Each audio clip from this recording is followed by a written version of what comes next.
my friend, welcome. Sit down, grab a drink, and let me tell you the tale of the Skriker, or the Shrieker. On a fine night, about the middle of December many years ago, a sturdy-looking young fellow left chipping for his cottage 3 or 4 miles away upon the banks of the Hodder. The ground was covered with snow, which in many places had drifted into heaps, and the keen frost had made the road so slippery that the progress he made was but slow. Nature looked very beautiful, and the heart of the rustic evening was touched by the sweet peacefulness of the scene. The noble old Parlick and the sweeping long ridge with its fir-crowned Thornley height and Kemple end stood out boldly against a clear sky, and the moon shed her soft silvery light into the long silent valley, stretching away until its virgin paleness mingled with the shadows and the darkness of the distant fells beyond Whitewell.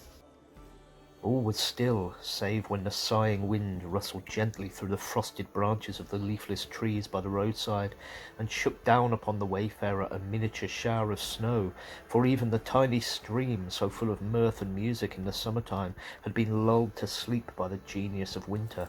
and the cottagers, whose little houses, half hidden by the rime, seemed hardly large enough for the dwellings of dwarves, had been snugly sleeping for hours. Adam was by no means a timid or nervous being, but there was a nameless something in the deathly silence which oppressed, if it did not actually frighten him. And although he sang aloud a verse of the last song he had heard before he left the kitchen of the Pattern Arms, his voice had lost its heartiness. He earnestly wished himself safely across the little bridge over the brook, but he was yet some distance from the stream when the faint chimes of midnight fell upon the air.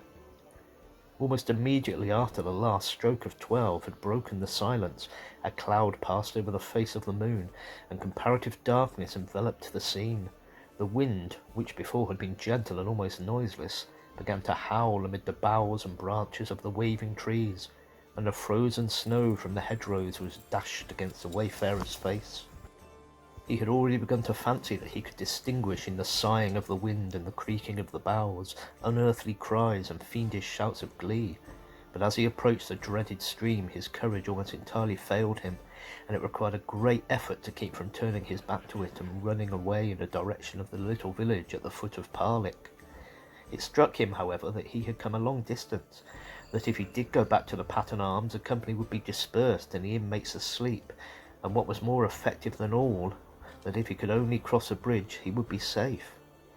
The Greenies, Boggarts and Fiorim would not have power over anyone who had passed over the water. Influenced by this thought, yet with his knees trembling under him, he pushed forward with assumed boldness, and he had almost reached the bridge when he heard the noise of passing feet in the crunching snow, and became conscious of the presence of a ghastly thing he was unable to see. Suddenly, a sepulchral howl brought him to a stop, and with his heart throbbing loudly enough to be heard, he stood gazing fixedly into the darkness. There was nothing to be perceived, however, save the copings of the bridge with their coverings of rime, and he might have stood there until daylight had not another cry, louder and even more unearthly and horrible than the preceding one, called him from his trance.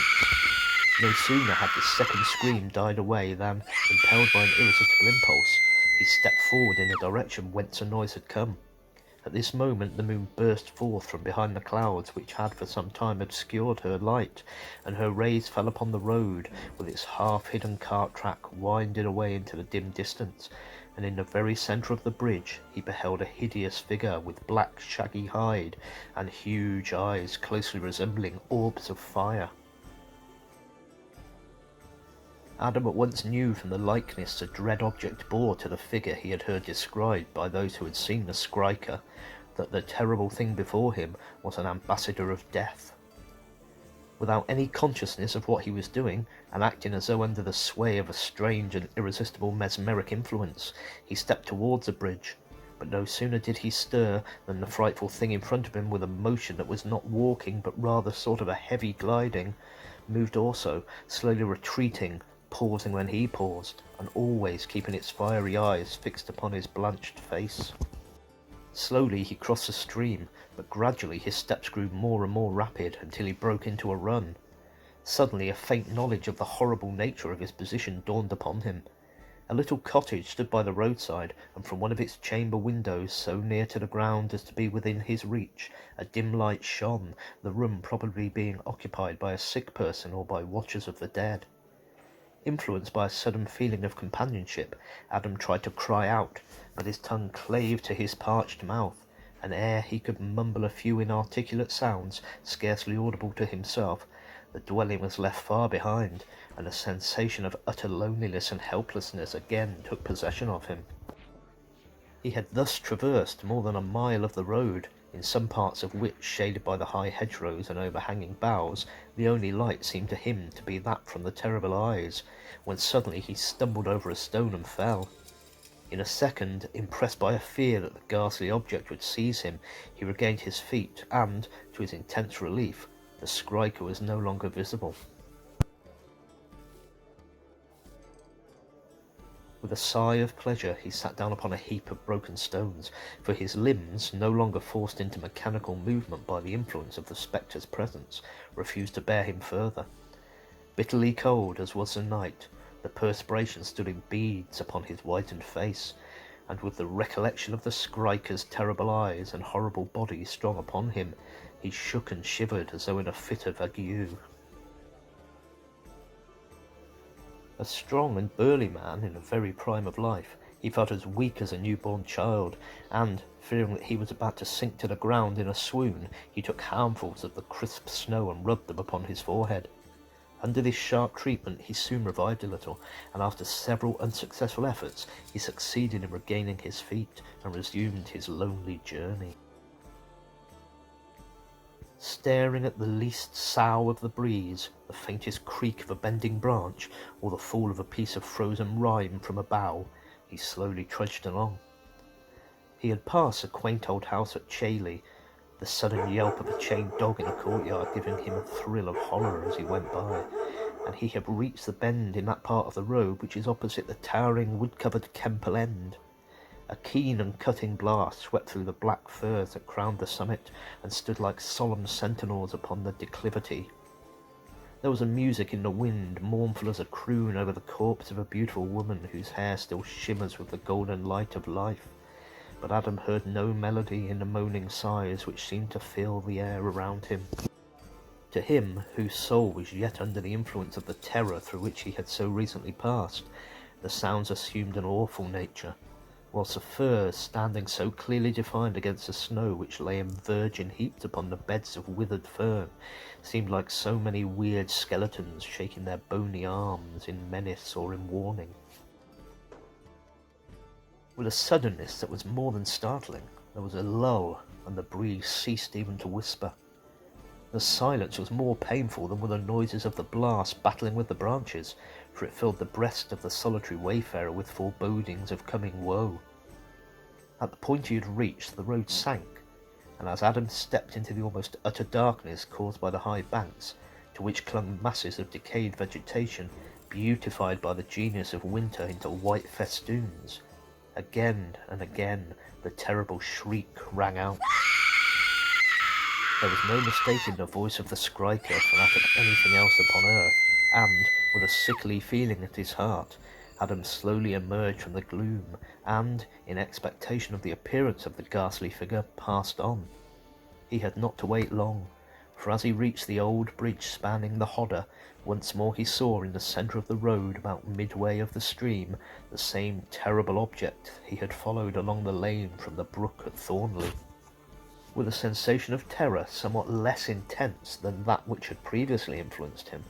he again yielded to the power which impelled him forward, and once more the strange procession commenced, the Skriker gliding over the snow, not, however, without a peculiar shuffling of its feet, surrounded as they were by masses of long hair which clung to them and deadened the sound, and Adam following his mechanical and involuntary trot. The journey this time, however, was of but short duration, for the poor fellow's cottage was only a little way from the river. The distance was soon traversed, and the Skriker, with its face towards the terrified man, took up its position against the door of the dwelling.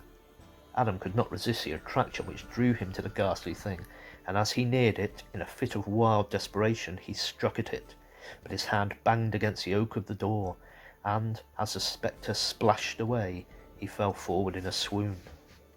Disturbed by the noise of the fall, the good wife arose and drew him into the cottage, but for some hours he was unable to tell the story of his terrible journey. When he had told of his involuntary chase of the Skriker, a deep gloom fell over the woman's features, for she well knew what the ghastly visit portended to their little household. The dread uncertainty did not continue long, however, for on the third day from that upon which Adam had reached his home, the eldest lad was brought home drowned, and after attending the child's funeral, Adam's wife sickened of a fever, and within a few weeks she too was carried to Mitton churchyard. These things, together with the dreadful experience of the journey from Chipping, so affected Adam that he lost his reason, and for years afterwards the sound of his pattering footsteps, as in harmless idiocy, with wild eyes and outstretched hands he trotted along the roads in chase of an imaginary boggart, fell with mournful impressiveness upon the ears of groups gathered by farmhouse fires to listen to stories of the Skriker.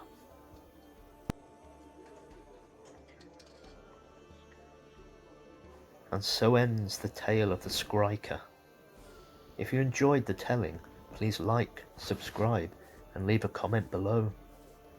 I bid you a safe journey home through the darkness, and pray you should not be accosted by the terrible Skriker with its forebodings of death.